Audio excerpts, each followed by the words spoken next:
Hey, girl, how are you, Vincy Lou Who? Vincy Lou Who, I love you.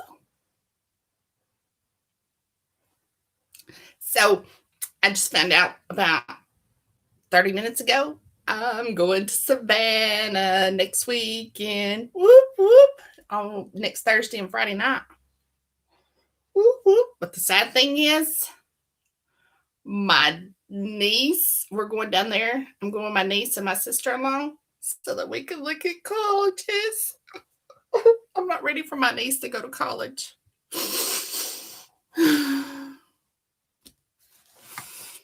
It scares me. Scares me bad. So all the rain's moved through because I think it started up here now. It was raining earlier. I too. I live in Georgia all my life. Well, except for the 10 years I lived in Alabama and the year and a half I lived in Tennessee. But yeah, all my life. And I've never been to Savannah. Mom and Dad decided to go after I moved out. So this will be my first trip. See if that's where I'm ready to retire to. Yeah, I know. I can tell it's in this area because I'm hurting all over. My fingers hurt today. My knees hurt. My knees were hurting me last night. They're hurting me again today. I'm just like, I'm over all this. And then you got the cold weather, the temperature's changing around here, and I'm already tired of that. This is why I want to move to Savannah. I'm over it all.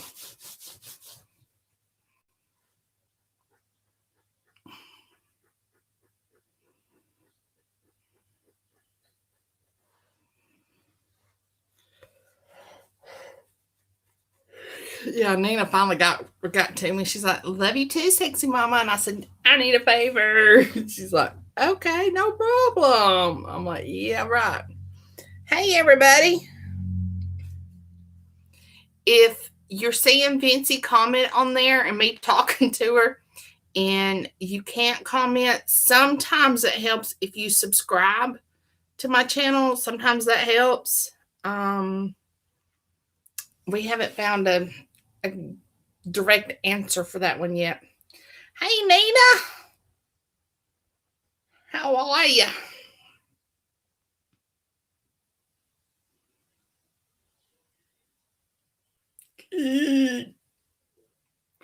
I told her you said no problem. Well, we've dropped two people because you two people are the only two people on here now. Why does it always shine in my eyeballs? Well, that makes good for a good vampire.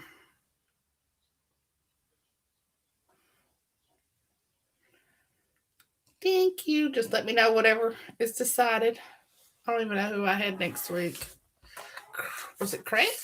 No, the Craig next week? Or is that week after next?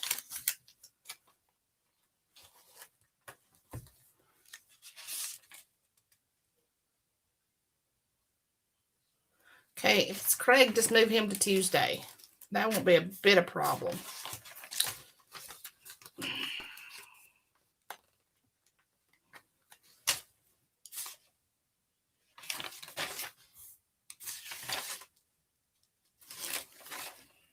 Yeah, it's Craig.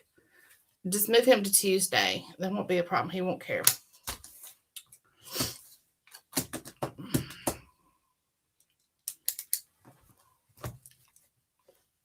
See, I worked it out for you. Who needs you?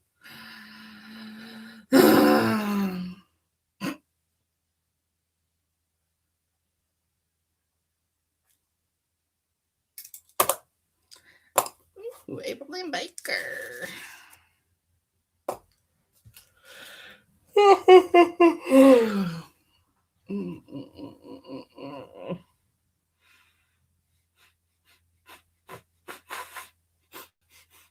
thing about it is, I haven't even asked my boss.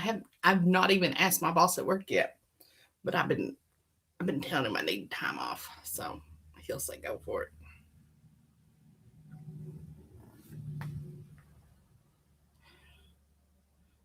If you talk to Kay, she gonna be here? Is she here and just can't get through? What's what? What's what?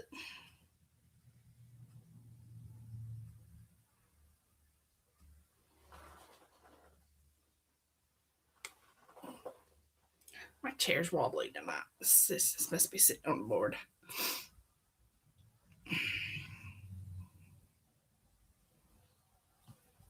Oh, I plan to.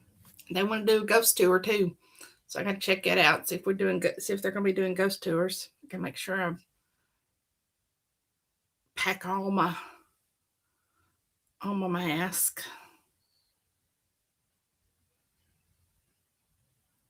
I'm coming closer to you. What are you talking about?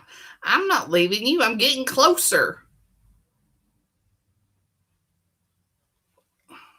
Savannah's only what? 2 hours from Jacksonville?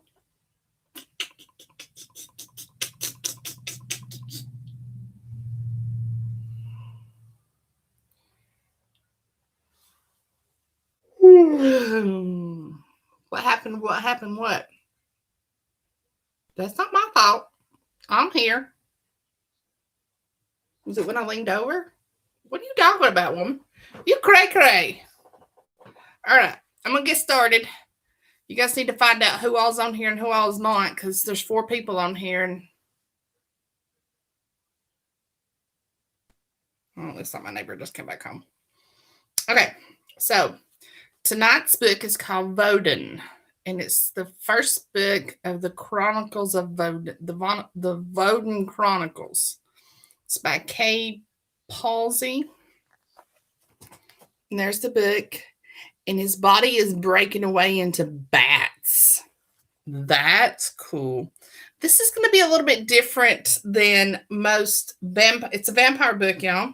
If you didn't already know it, and it's going to be a little bit different than the normal vampire books that we read. Okay, and there's nothing wrong with that, because until someone can prove vampires truly exist and can tell us how they actually exist, come about, whatever, then we'll know whether she's right or wrong. Until you can prove her wrong, she's right.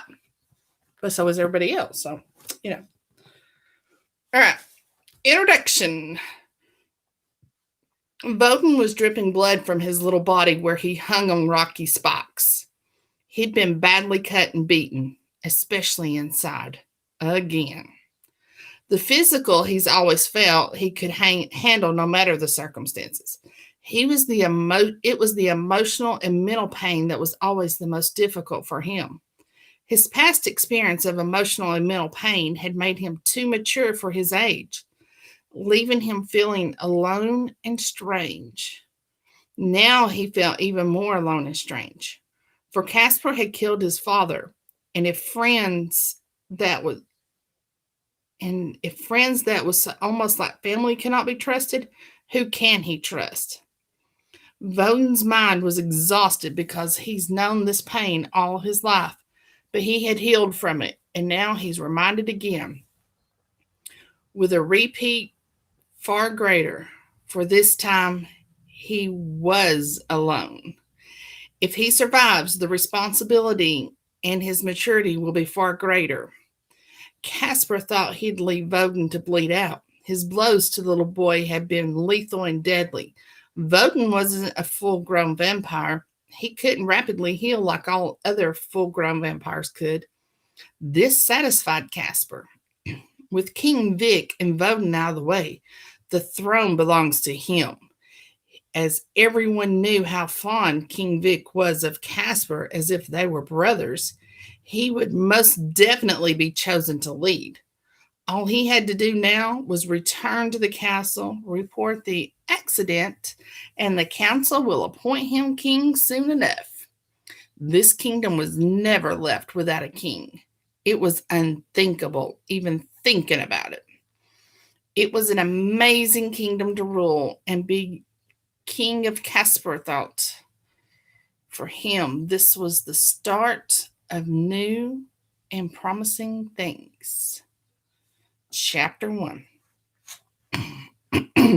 I'm always cold. I've been freezing all day. It took the kingdom 2 weeks to adjust to the loss of King Vic and Prince Voden, for this was the vampire way.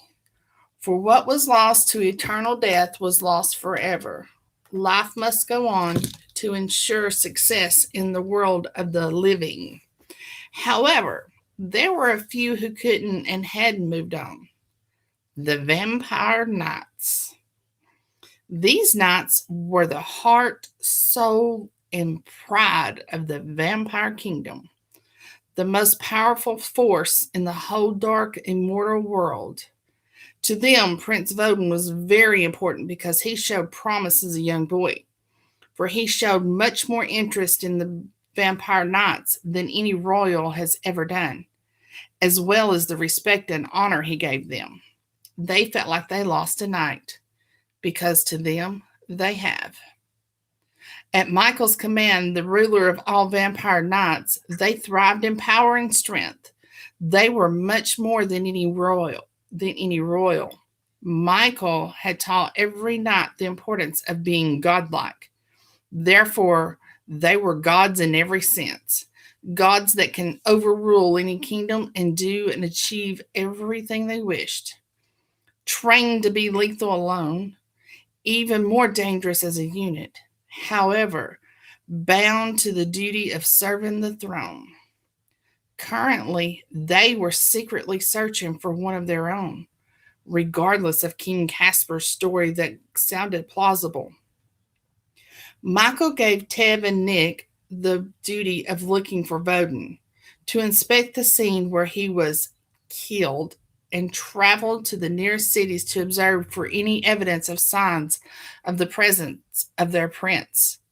For they did not trust anyone. This was one of their rules. They knew that even your brother can stab you in the back and be your worst enemy. Right now, they did not trust Casper. Not one bit. Tev was the strongest of them all, tall and handsome. He had perfect muscles from shoulders down to impressive calves, a being created to make gods jealous and the knees of goddesses weak. And oh, did he use this gift to his advantage. Always got what he wanted. Lately, though, he was a bit under the weather because he was missing a certain boy. Aren't we all, he thought, as he crouched over Voden's body, where Voden's body was torn to shreds. Nick sensed the emptiness in all the nights, but he could still sense Voden. Where, he couldn't place. Which was strange to him, because usually he'd be able to pinpoint any life force's location by mere choice. This was the reason they've still been searching for Voden. Nick was hardly ever wrong. Nick was equally as handsome as Tev, but he was the one with depth in every sense. He could see farther beyond the physical, the motive, the psyche. He was the one never missing a thing.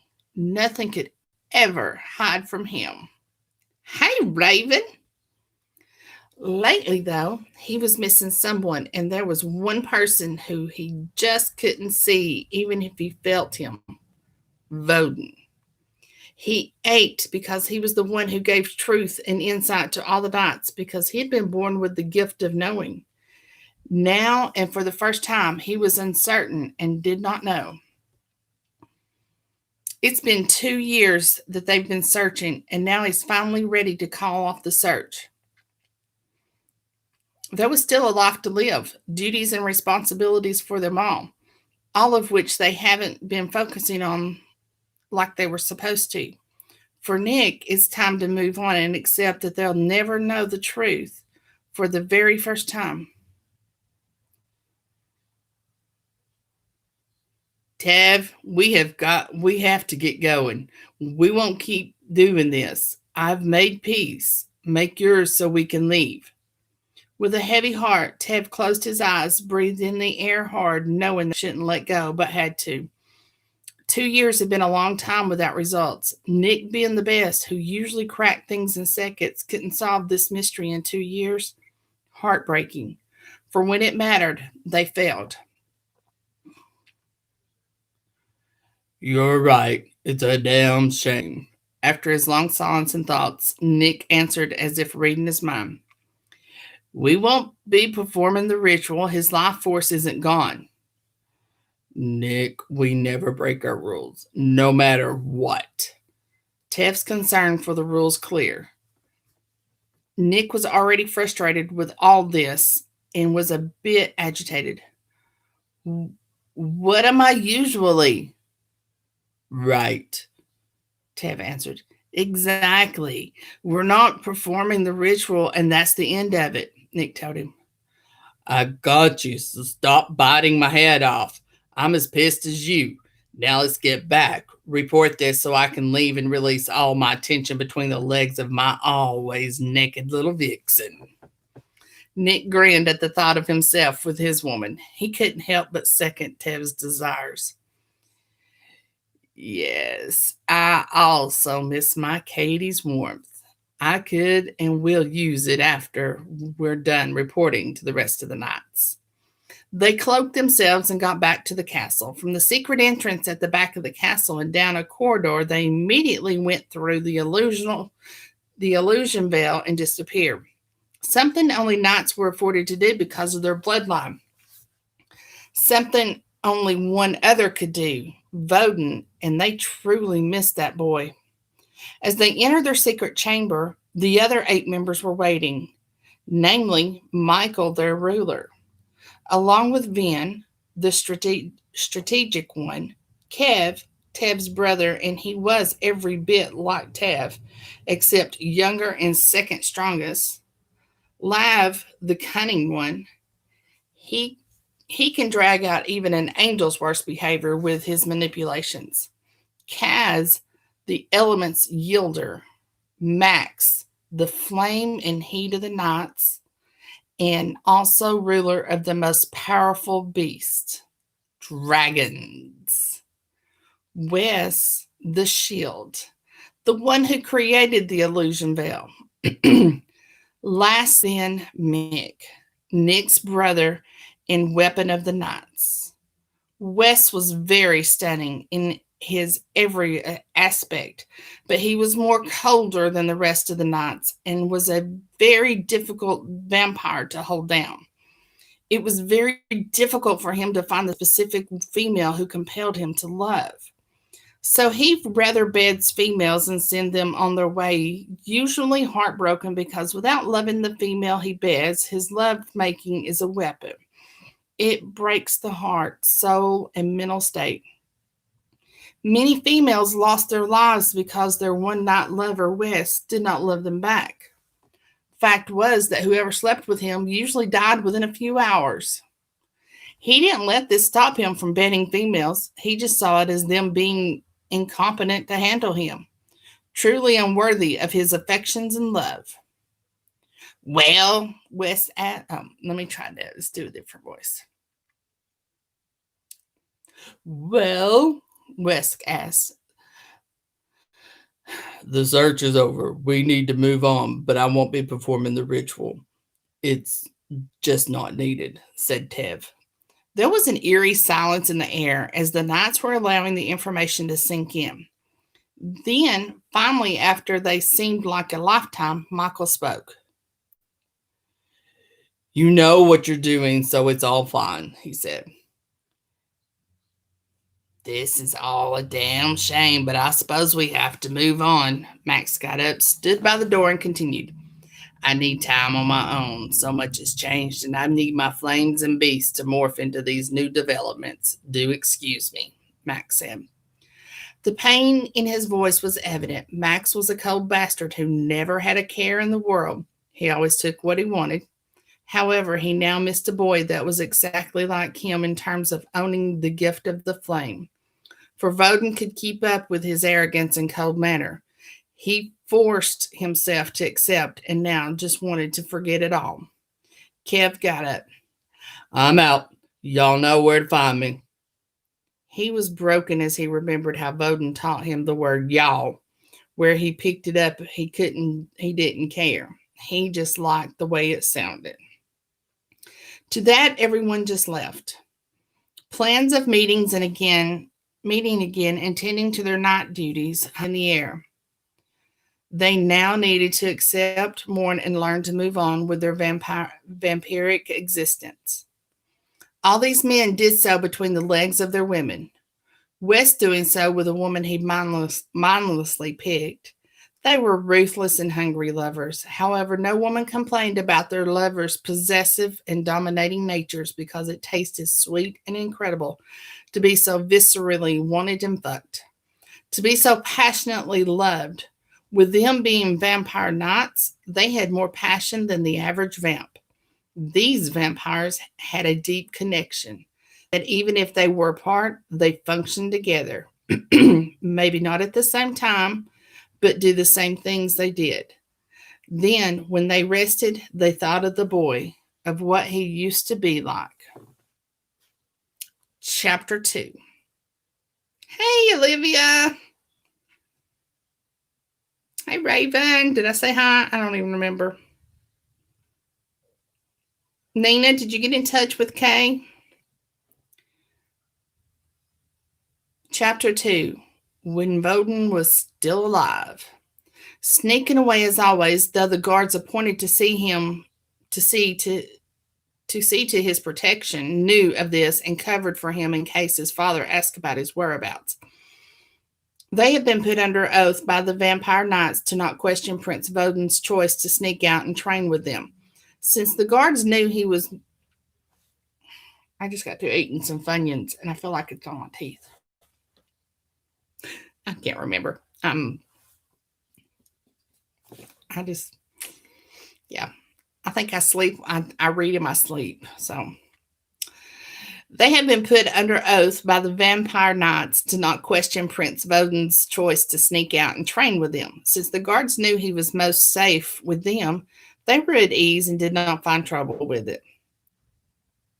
I'm off, boys, he shouted from his chambers. He did not do so to notify them that he was leaving because they always knew when he'd gone. They were vampires after all. No, he did it to rub in the fact that he was going to go spend time with the most powerful vamps in the immortal world. For in doing so, he became as powerful. Voden was only 2 years old, but his mind was far older. He was a boy who at that age had already formulated his vision for his life, made it his mission. The vampire knights basically being the core to his drive. They were born with the values and standards they had. It wasn't faked or taught, but inborn, which was very important for him. Inborn usually being stronger than something learned. Voden most definitely wanted stronger. He was getting stronger in training for 9 months now. He wasn't going to be stronger than a vampire who was older than 18, but he could do serious damage at his current age. Fortunately, all this training would fully kick in when he became a full-grown vampire, making him even more powerful. With vampire knight training, nothing was less than potent, lethal, and deadly. Dangerous. At the age of 2 years, Voden could kill a human army consisting of thousands with the most deadliest weapons with vampire knight training, just in comparison as to how severe and effective the training was. For a 2-year-old boy to have succeeded in training and being the prince at that was a huge pride and honor to the vampire knights. It's a given that for so long, many outside vampire knight blood failed. However, this once, their Voden and their knight succeeded. He was left to battle death, and he defeated it faster than all of them. This was also the reason they were fond of the prince, because he faced what only they could. He succeeded at what only they could. He did not shout yield like others have. He remained and fought until death bowed before him. Yes, they did not think he would succeed, but still agreed to train him merely because he seemed eager and actually trained hard and serious as they did. As they told him, do, do not expect us to go easy on you just because you are a 2-year-old boy and our prince. Only powerful vampire males are allowed in this chamber. So believe me, you will quit soon as you get your first punch. If not here, then when you face death. Okay, so who's changing his diapers? What I want to know.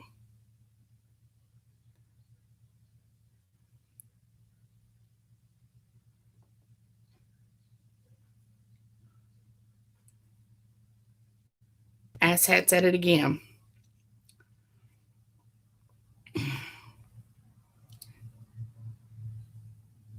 Let's see.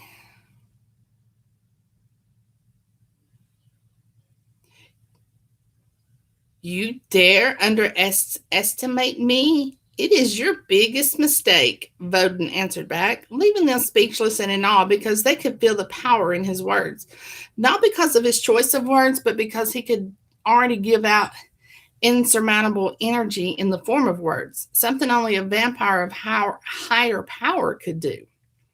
Voden had not once during training suffered a blow given by any vampire knight, so they thought him gifted in battle, as many vampires was.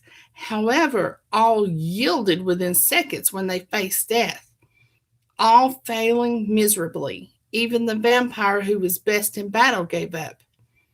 By usual routine, they trained anyone who was willing. They trained them beyond their best, knowing already the vampires would fail in death, and so had started a betting game in how long the vampires lasted with death. The longest time had been 2 seconds, death undefeated, with more than 150 vampires trying. When Prince Voden went in, they all bet 2 seconds. When a minute passed, they got worried.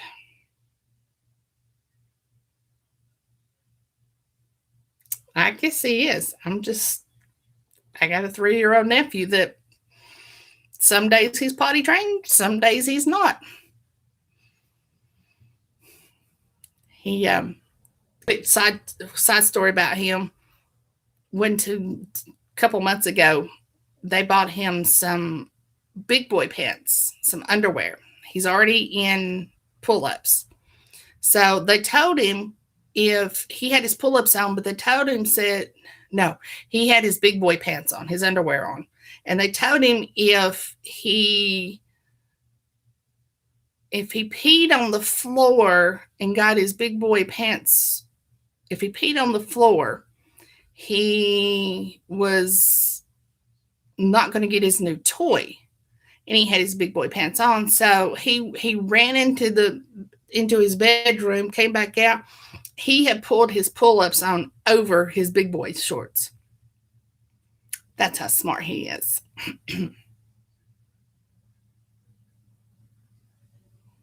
Huh? 2 dicks? What? Huh? Olivia, you and Nina, yeah, just saying.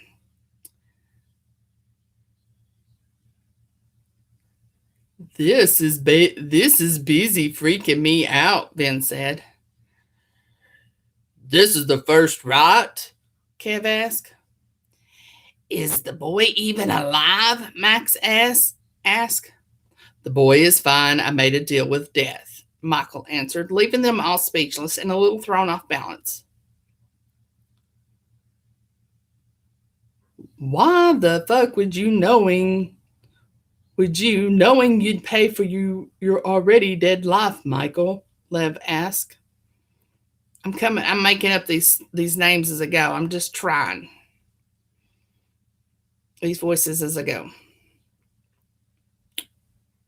Was this life pleasing to any of you? Would you not let go of it if you had a way, knowing you'll be truly free from blood, from eternity, from everything that disgusted you from being what you are? Nick said, knowing why Michael did it. Damn you, Nick, looking into me like that, Michael said. They were all appalled by what was just revealed because they never regretted being vampiric. Yes, the ways of a vampire was difficult, but they loved what they were, had fought to be it, and for Michael to do this was shocking to them. They were silent because words could not express what they felt. All of a sudden, Michael was sent flying midair and into the wall. Don't you dare insult me and everything I am, Tab said with anger in his always seductive voice. Just because you have deeper psychological pain doesn't mean you drag us with you. As much as we love you and want to give you healing and rest, we will not let you go in this manner, Tab said. The rest was just standing there with satisfactory looks on their face, like the punch Michael just got was something right to do, like something they've all been wanting to do, not with bad intention, but rather out of love. After 10 minutes, as Michael got up, Prince Voden appeared. All of them were caught off guard and left shocked. They never expected their 2-year-old prince to be standing with the victory marks tattooed across his body, tattoos that proved him worthy of being a vampire knight. All of them immediately bowed to this 2-year-old, their prince, and now their mighty vampire knight. Granted, he looked tired, but it's a given that he was the best now and greatest to be. Yes, never underestimate me, Prince Voden said out of breath. I'm sorry, I can't say this grown-up stuff in a 2-year-old voice. It just sounds wrong, okay? So then he almost collapsed. Max caught him. Since he wasn't a full-grown vampire, his little body caved, but he was now one of them forever. That's how each of the knights remembered him, and still the memory of him bit them hard, painfully. To them, he was gone in everness, none of them being able to adjust or accept the loss. He was everything they ever wanted in a ruler, and because he was the one who was going to take the vampire kingdom and immortal world to the next level, as the oracle has said. But now their hopes of better was gone. Chapter 3. It's been 18 years since Voden's death, and Caspar was quite uneasy lately. He could hardly fall into his vampire sleep without having nightmares about Voden and his father, the man who was like a brother to him, King Vic. They have both been ordinary vampire knights in the vampire kingdom, keeping order, ensuring that vampires rule above all other beings, and for the royals to have the most power out of all the vampires, and they were best at it. However, as time went on, Vic became more powerful because the king loved training with him. The king loved teaching Vic what no one else knew, especially how to enhance as a vampire. Of this, Caspar had been very aware, and it resulted in his jealousy growing into hatred.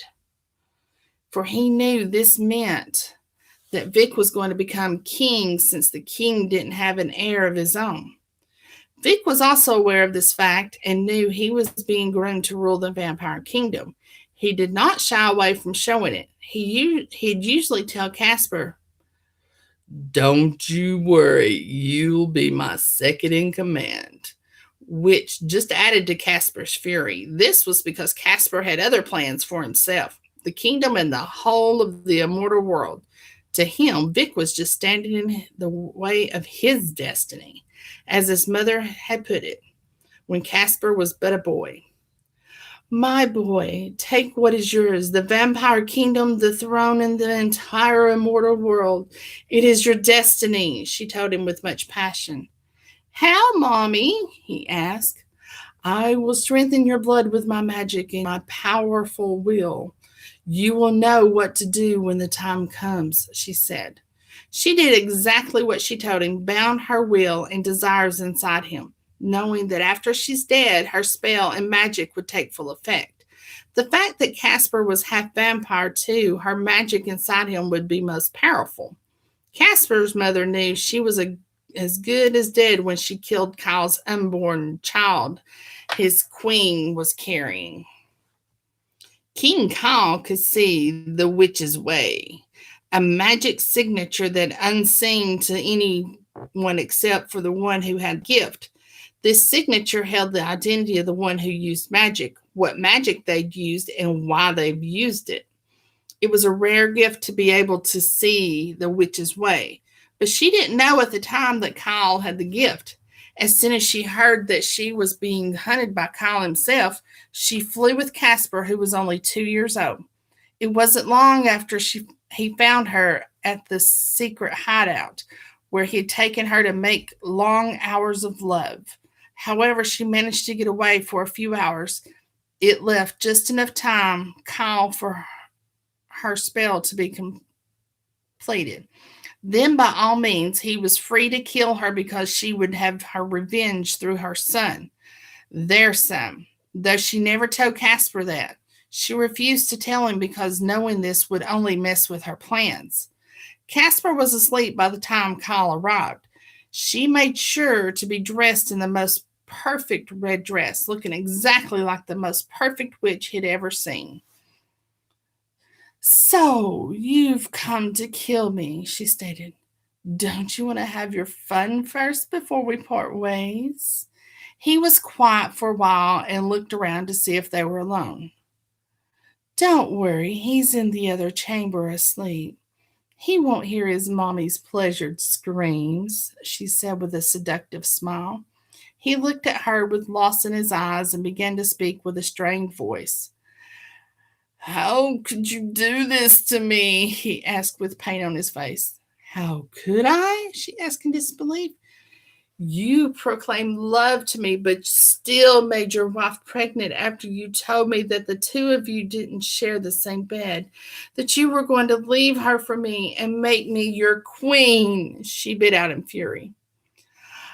"I wasn't talking about you killing them out of vengeance. I'm talking about Casper. Why didn't you tell me he was mine?" he asked her, anger and hurt clear in his voice. She went cold and suddenly felt dizzy, not understanding why he wasn't furious about her killing his queen and unborn child. How he found out about Casper had to be. "You can see the witch's way," she asked in shock. At his silent look, she immediately knew that he had the gift, and with that gift comes another, the immunity to spells. Double shock. "I recited a love spell on you. You knew I wanted to make you love me, and you said nothing. How? Why? I don't understand," she said in utter shock and confusion. "Because I have already fallen for you when I saw you," he said. "I loved you.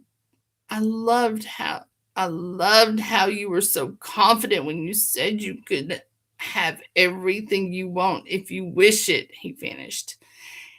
He smiled his loving smile of memory of their pure love, but his smile was still sad. "I don't want to burst your bubble, love. I didn't want to burst your bubble, love. I wanted you to think that you could have your way with me. By all means, I wanted you to. You could already do that to me without your magic," he sighed. "Everything you've ever done, I've been aware of," he finished. Her head spun. This meant he was aware of all her good and bad, but still loved her. Not because of a spell, but out of his own choice. The most perfect gift to any witch, offering by one's own choice. Immediately the tears were streaming down her face, for now she knew that he loved her because he wanted to, all because he did so purely. However, it didn't excuse him from getting another woman pregnant. That he claimed he didn't love. "Still, you made her pregnant. You slept with her," she shouted at him. "And you know me," he shouted back. "Does it sound like something I would do to you?" he asked her with fury clear in his gaze. She was so confused right now. "What are you saying, huh? Are you telling me the child wasn't yours?" At his silence, she gasped for breath, thinking, "What have I done?" "I don't care about what you did and why. What I do care about is my son that you kept from me. And now, cursed Sheila," fury evident in his voice. She was still dazed and in shock. "I don't understand. Not your baby," she expected. "For crying out loud, no, it wasn't mine," he said. "Answers now, Sheila." "I'm sorry. I kept his existence from you," she cried out. "I wasn't thinking and I was scared. If my kind found out about Casper, he would have been killed. You know, half witch, half vampire, most powerful ingredient in a spell," she said. He looked at her with speculation. "And you think me incompetent of protecting my own?" he asked. "Fuck, Sheila, you screwed us over when you disappeared for a year, and I had to stay and govern the kingdom at the time because it was in a vulnerable state instead of searching for you," he said with pain in his whole being, now pacing around slowly. "And when you weren't there when I had to marry you, you broke me.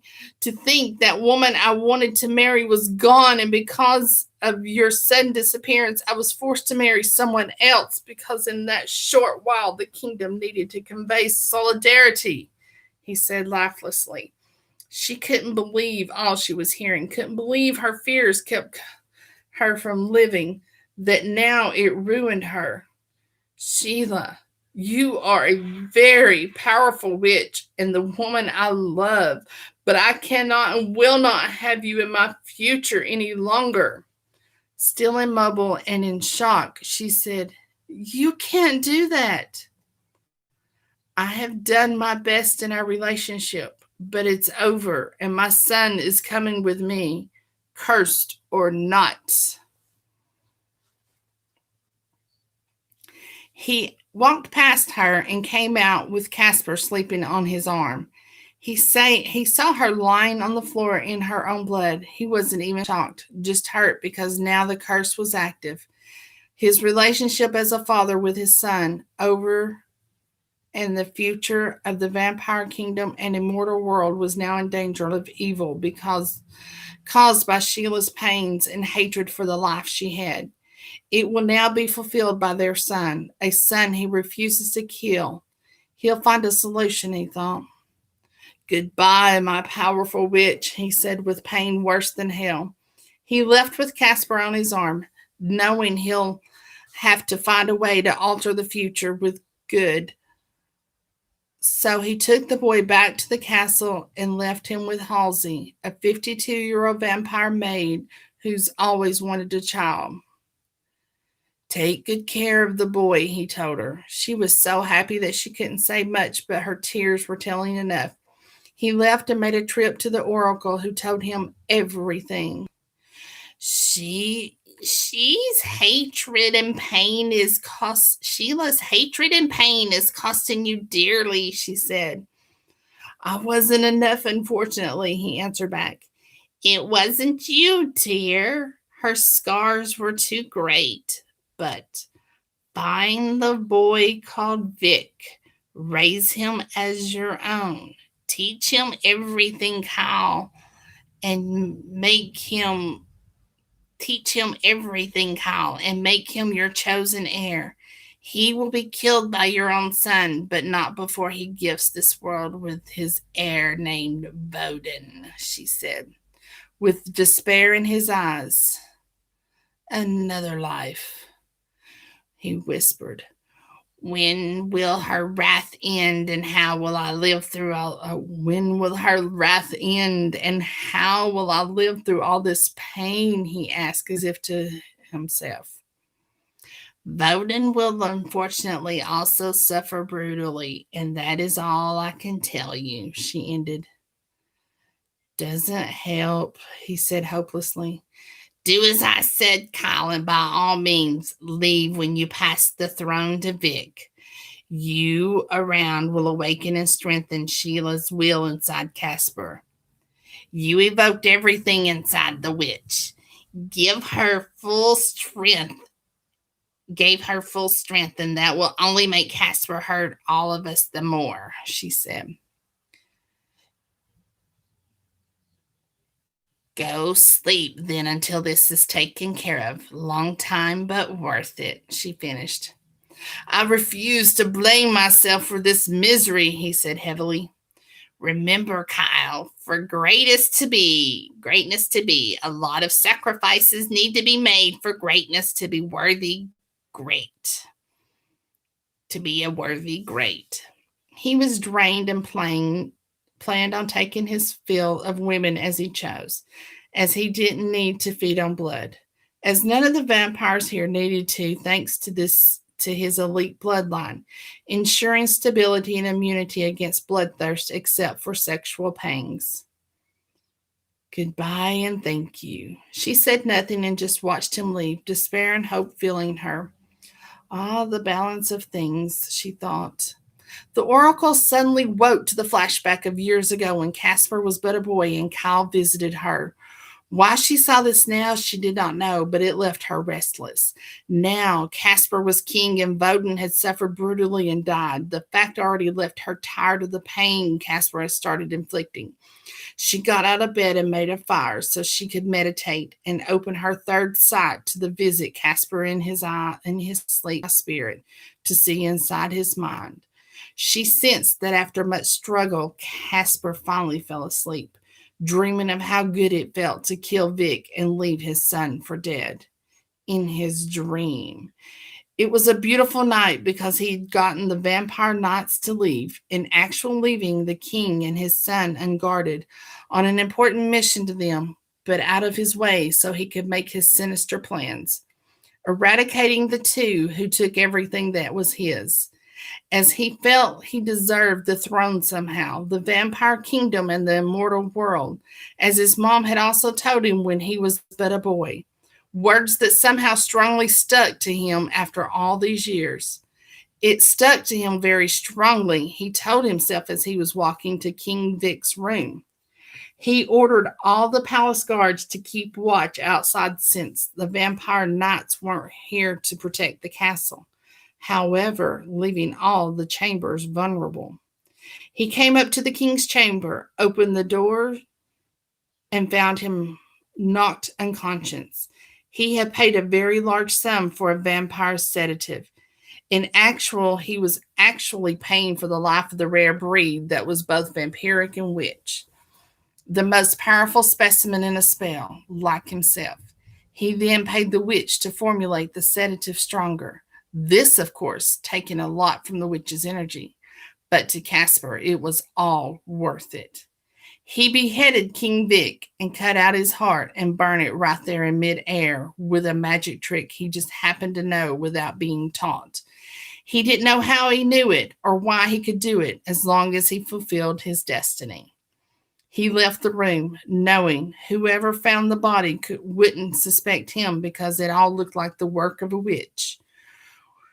Whichever one else was aware he wasn't, and with the vampire knights gone, it was perfect. He went to his chambers feeling really good, like this was what he meant to do. That finally he was living his destiny. He went to his desk, pretending to be busy until someone came to give him the gruesome news, which he told himself he was going to be shocked to have received. In the other part of the palace, something just didn't feel right to Voden. He's been feeling this evil in the air ever since the knights left. He had tried his best to see, but he couldn't because something was blocking him out, and not being full grown, his sight wasn't very powerful against very powerful evil. That's when he immediately knew trouble was on its way, and he was now alone. He sensed that he had to be strong now more than ever. An hour later, there was a knock on Casper's doors. He was so relieved. He thought finally. Enter, he said. Sir, I have terrible news. The king has been brutally murdered, and it looks like it was a witch's doing.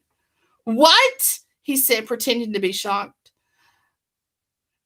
How the hell did they get in? He asked, completely fooling this guard, he thought, impressed with himself.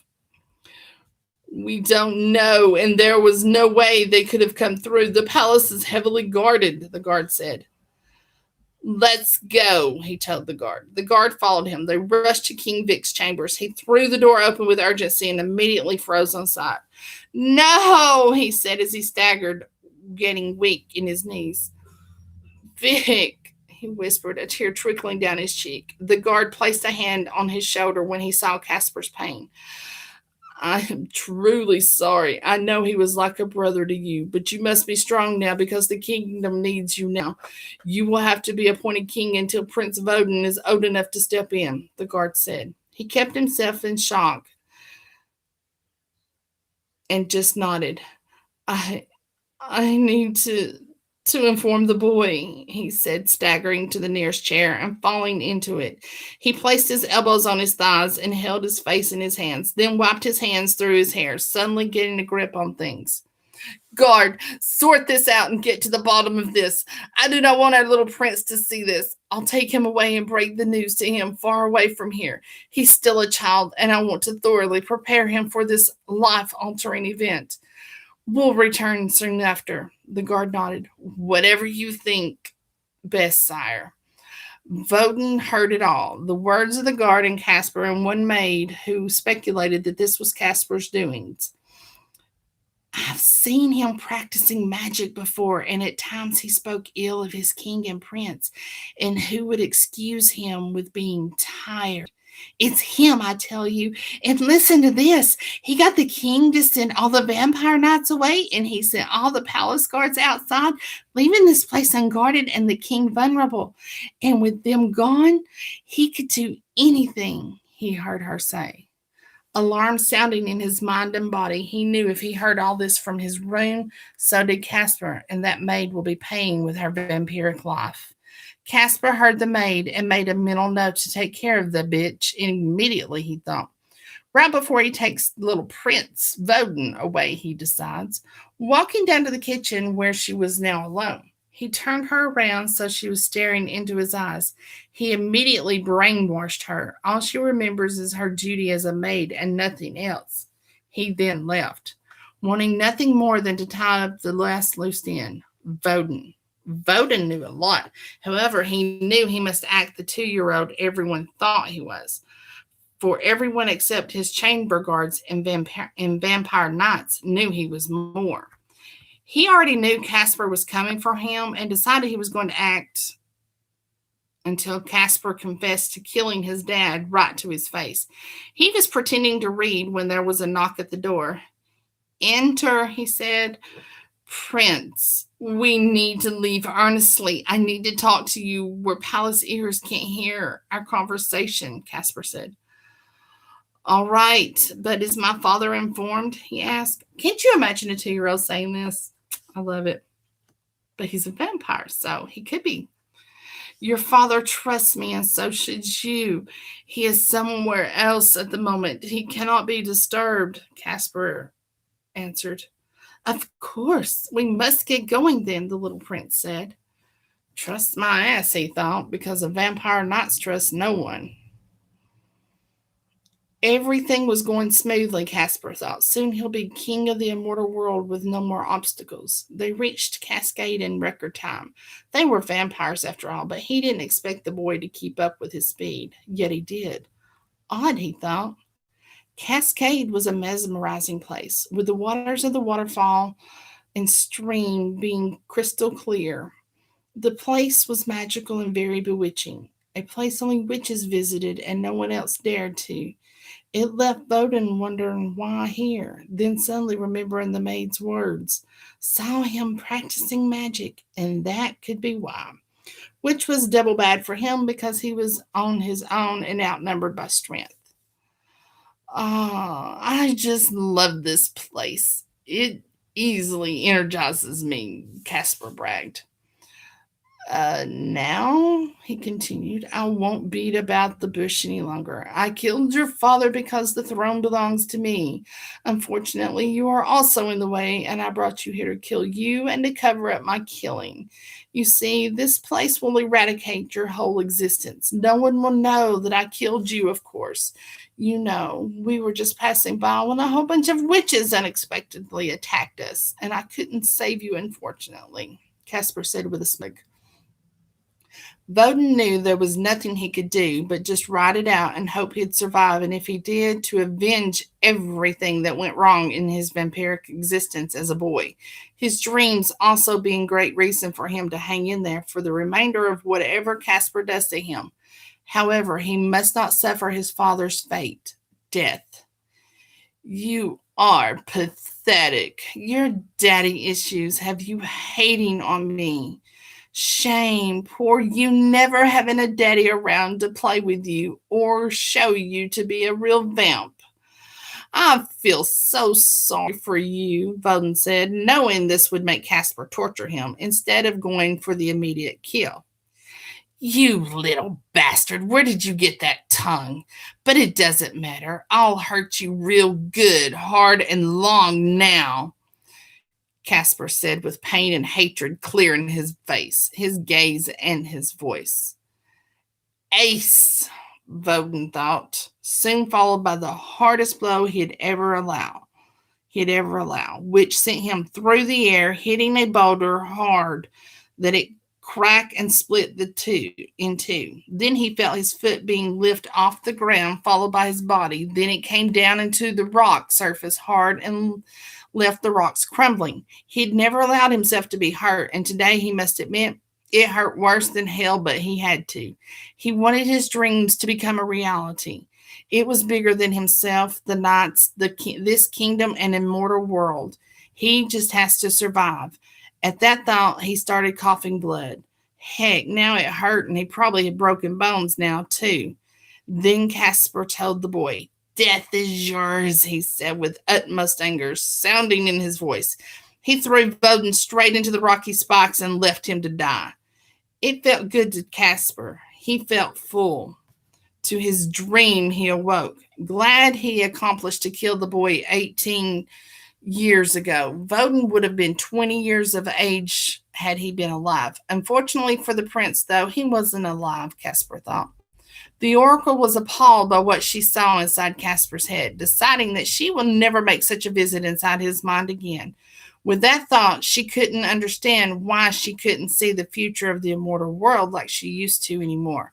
She thought perhaps it was because there was no immortal world in the future, and that Sheila would actually succeed at destroying the world that caused her so much pain. That meant eternal death for what couldn't die, and finally one could achieve this, a crossbreed called Caspar. She shivered at the thought, knowing there's nothing she could do. Bada boom, bada bang!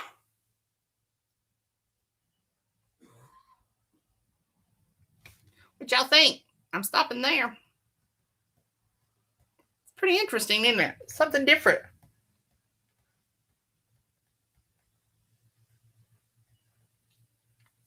Oh, I can hear the rain. So the book is called Voden, the Voden Chronicles, and it is free on KU, and I can't remember how much it cost.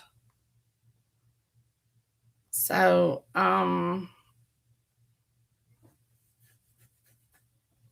you'll have to go to the group and follow the links.